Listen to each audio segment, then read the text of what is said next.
विक्रम, हम भाग क्यों रहे हैं? जब हमारा कोई कुछ नहीं बिगाड़ सकता तो वो ऑफिसर क्या चीज है?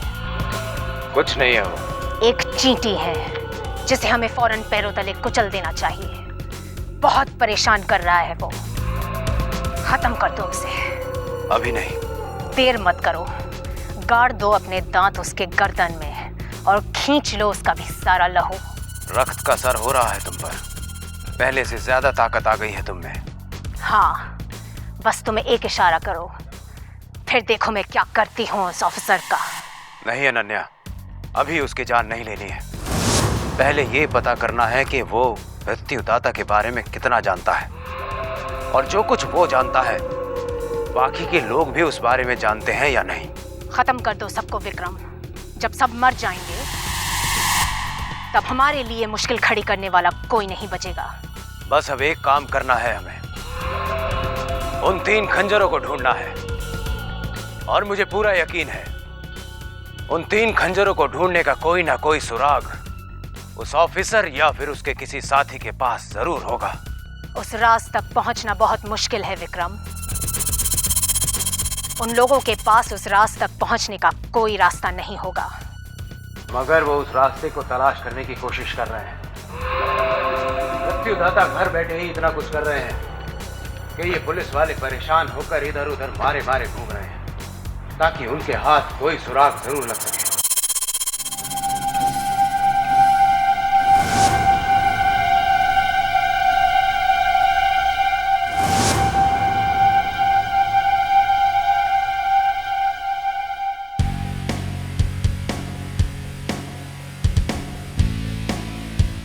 Excuse me. यस। ये जय कपाड़िया का ऑफिस है? जय वो रहा।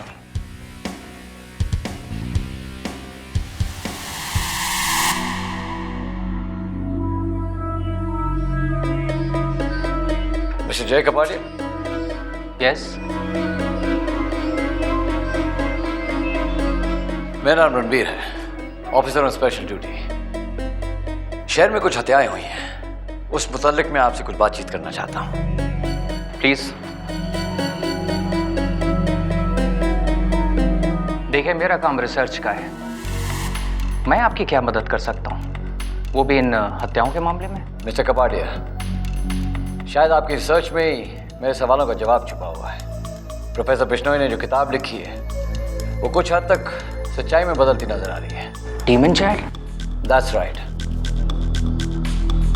प्रोफेसर बिश्नोई की गर्दन पर सांप के काटने के निशान थे। कल एक बेचारी महरूम की हत्या हुई, उसके गर्दन पर भी सांप के काटने के निशान थे। फिर एक आदमी की हत्या करने की कोशिश की गई, लेकिन जब तक मैं वहां पहुंचा मैंने देखा कि उसकी खिड़की पर जानवर के नाखून के निशान थे। ये डीमन चाइल्ड के फॉलोअर्स के निशान है।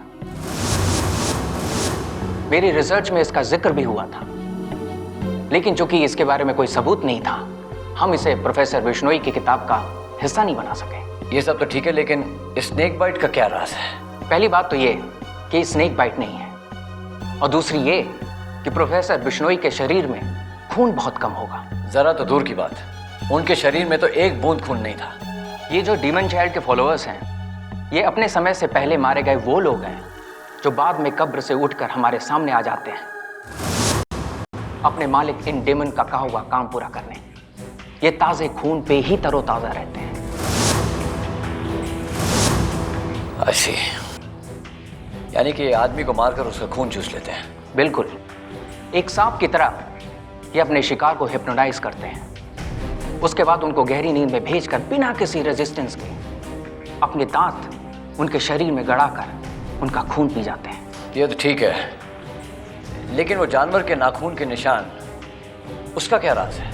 ये डीमन चाइल्ड के फॉलोअर्स अगर सांप की तरह हिप्नोटाइज कर सकते हैं तो एक भेड़िए की तरह ताकतवर जबड़ा और नाखून भी रखते हैं, जिसे सख्त से सख्त और कड़ी से कड़ी चीज को भी चकनाचूर कर सकते हैं।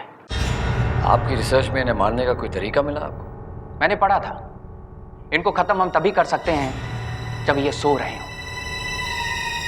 और ये सिर्फ 1 घंटे के लिए सोते हैं। वो 1 घंटा जब आसमान पे चांद और सूरज एक साथ दिखाई पड़ते हैं। उस वक्त उनके पेट में चांदी के चाकू से घोंपना पड़ता है, बिल्कुल उस जगह जहां गुर्दा होता है। गुर्दा खत्म तो इनकी ताकत भी खत्म। आपने कहा कि आपने इसे प्रोफेसर बिश्नोई की किताब का हिस्सा इसलिए नहीं बनाया है कि आपके पास प्रूफ नहीं था। शायद अब मैं आपको प्रूफ दे सकूं। अब समझ में आ रहा है कि अचानक प्रोफेसर बिश्नोई की किताब में लोग इतना इंटरेस्ट क्यों ले रहे हैं। अगर ये सारे प्रूफ मिल गए तो मिस्टर रवि मल्होत्रा वाकई इस नई किताब का संस्करण निकाल सकते हैं। मिस्टर रवि मल्होत्रा आप इन्हें जानते? जी हाँ, वो मुझसे मिलकर गए और मैंने उन्हें डीमन चाइल्ड की भविष्यवाणियों के बारे में भी बताया था। जैसे कि डीमन चाइल्ड किस उम्र में ऊंचाई से गिरेगा, कब वो अपने पालतू जानवर को मारेगा, कब इंसान को मारेगा और कब अपने माँ बाप को मार डालेगा। कब मारेगा वो अपने माँ बाप को? उस दिन जिस दिन ये डीमन चाइल्ड 13 साल का होगा।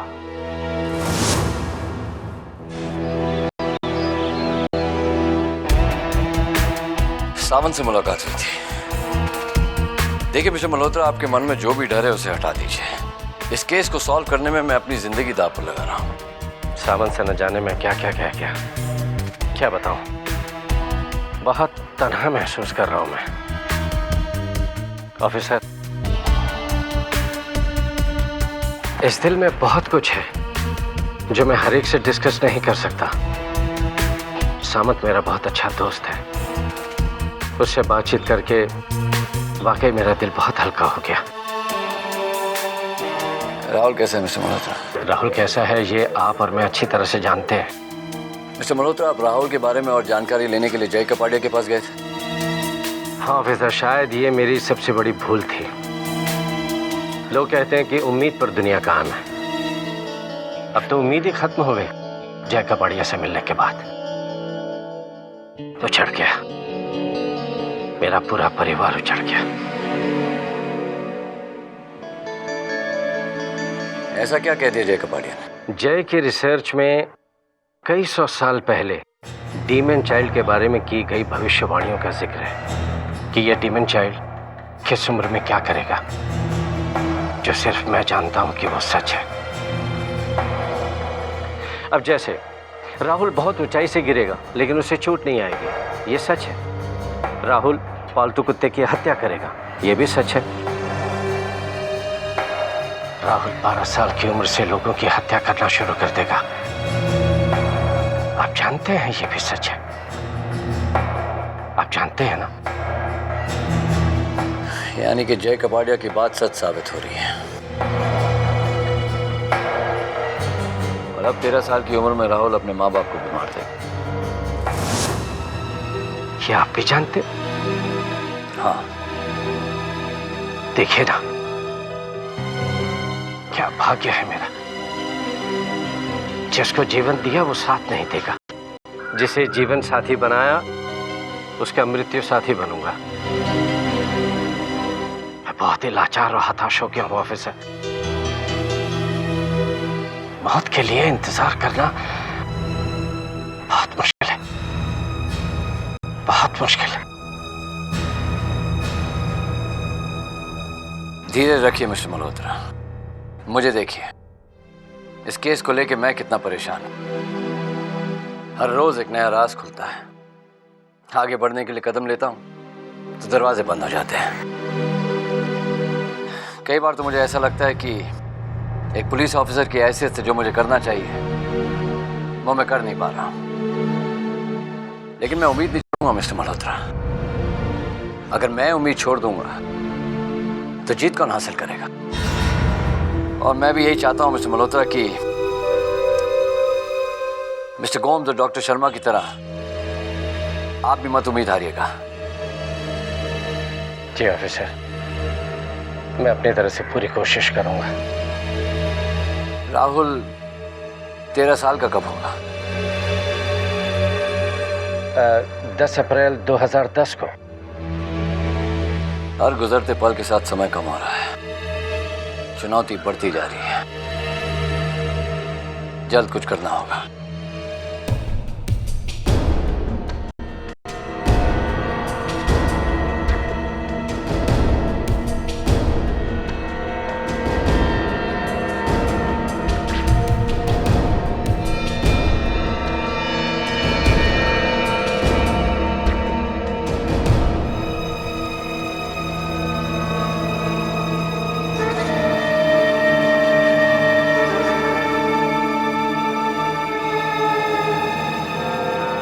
ऑफिसर आप?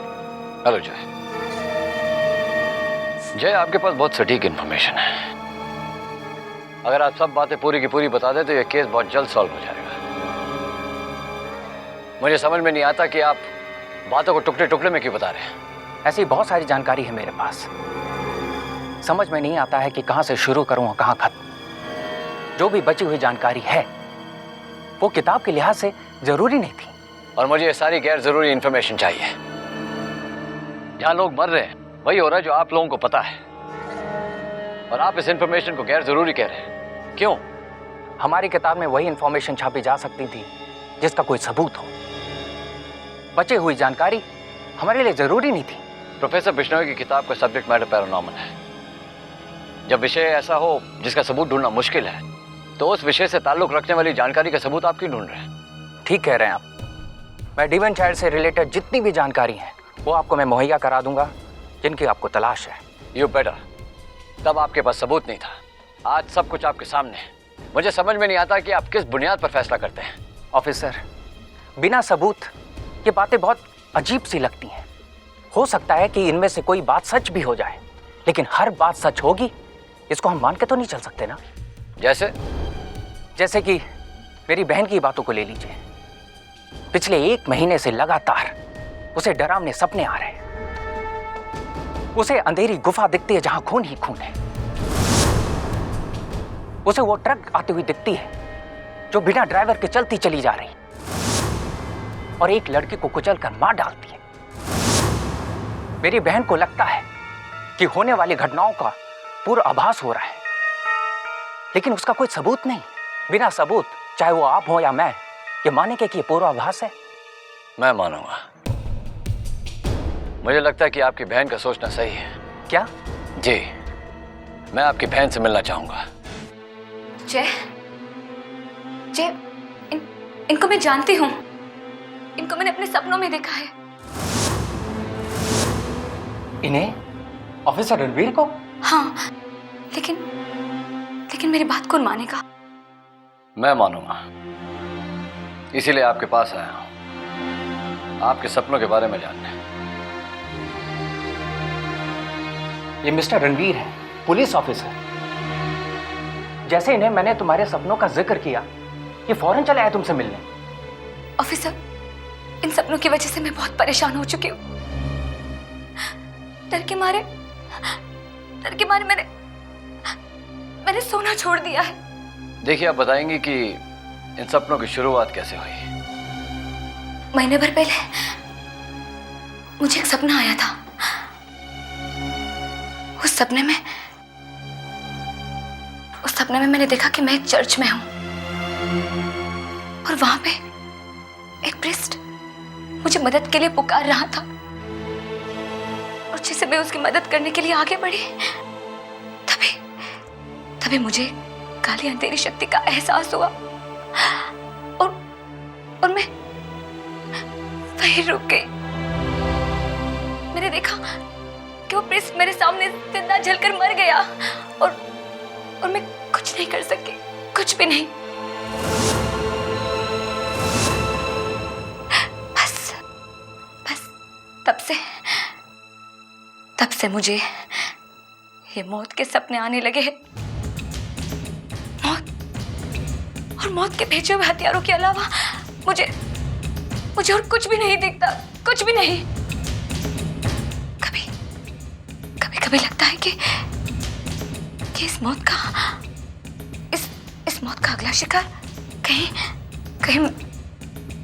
मैं तो नहीं, या फिर कहीं मैं पागल तो नहीं हूं।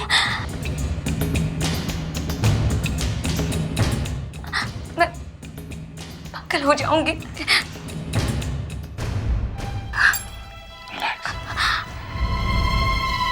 आपने आखिरी मौत किसकी देखी? एक औरत की, जिसके शरीर में दांत गड़ा के उस लड़की ने उसका सारा खून निकाल लिया।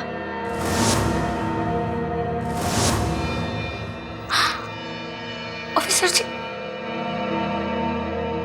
कभी कभी मुझे ये सारी मौत देखकर मुझे एहसास होता है कि कहीं ना कहीं मैं भी मर रही हूँ। हाँ।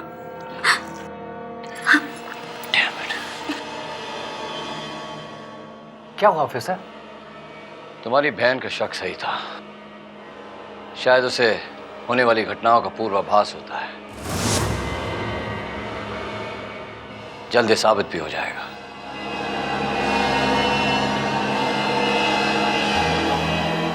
इस सपने के अलावा तुमने और कोई सपना देखा? हाँ, देखा है, लेकिन उसमें मैंने किसी की मौत नहीं देखी।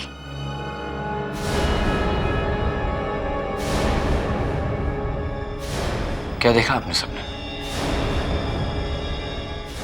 मैंने उस सपने में देखा है कि एक न्यूली मैरिड कपल दीव आने वाले हैं और एक काली अंधेरी शक्ति उन दोनों का पीछा करके उन दोनों में से किसी एक का खून करने वाली है।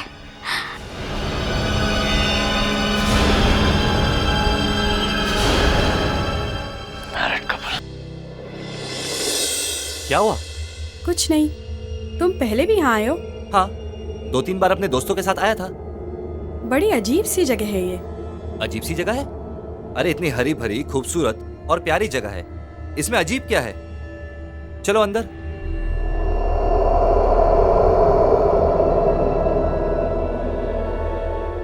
हाय, मेरा नाम आकाश है। Hi sir. मेरे नाम से यहाँ एक कमरा बुक है। बुकड है। यहाँ साइन कीजिए।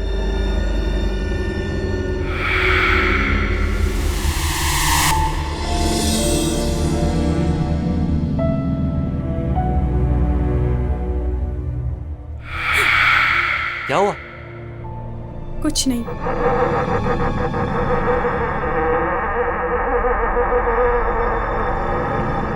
ठीक है, चाबी। वेटर, साहब का सामान रूम में रखवा दो। चले?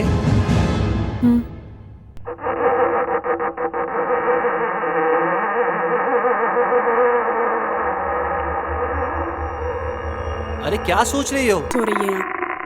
एक अनजाना सा खतरा महसूस कर रही हूँ। खतरा तो महसूस होगा ही, क्योंकि मैं बड़े खतरनाक मूड में हूँ। उफ, मैं बाहर बीच पे जा रही हूँ ताजी हवा खाने। ठीक है, तुम जाओ, मैं कपड़े चेंज कर आता हूँ। ठीक है।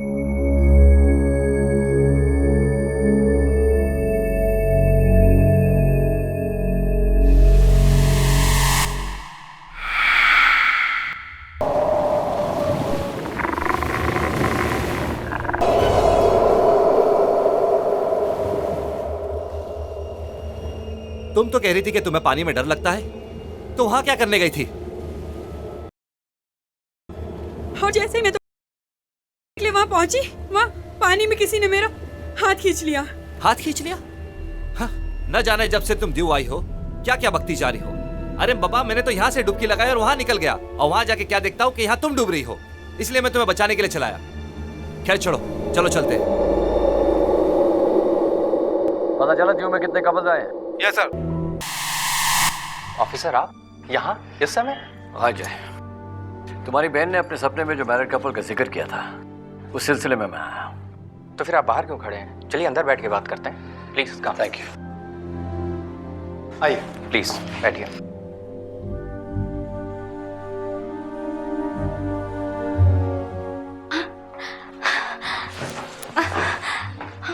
क्या हुआ? डरो मत, मैं हूं ना तुम्हारे पास। पता नहीं कहाँ सपना खत्म होता है और कहाँ से हकीकत शुरू होती है।